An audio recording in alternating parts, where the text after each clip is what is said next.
Donc au Mali, les djihadistes avaient raison de vouloir imposer la charia. Ben oui, ça paraît normal. Enfin, pourquoi est-ce que les gens dans leur pays n'auraient pas le droit de mener leur politique? En Afghanistan, c'est la même chose.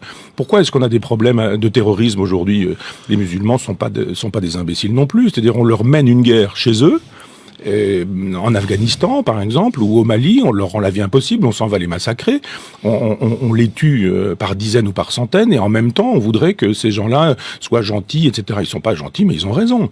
Autant je suis sur une lutte athée, en disant que l'islam ne me convient pas, autant que l'islam est dangereux. Mais autant je trouve que sur le terrain politique, il y a aucune raison pour qu'on aille faire la loi chez les autres. Pourquoi est-ce qu'on fait la loi chez Kadhafi, par exemple? Pourquoi est-ce qu'on fait la loi au Mali? Et pourquoi est-ce qu'on la fait pas au Pakistan? Pourquoi est-ce qu'on la fait pas au Qatar? Pourquoi est-ce qu'on la fait pas à Cuba? Ou pourquoi est-ce qu'on la fait pas en Chine?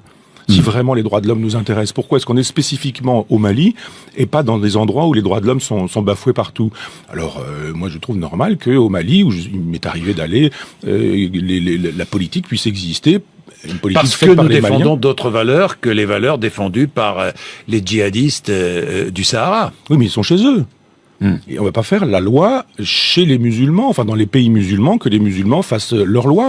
Pourquoi est-ce qu'on n'intervient pas en Israël? Pourquoi il faut arrêter de vouloir faire la politique coloniale qui est la nôtre dans des pays sous prétexte que ce serait les droits de l'homme qui nous animeraient. Ce sont pas les droits de l'homme qui animent Hollande au Mali. Oh, my prophet, my most precious wishes is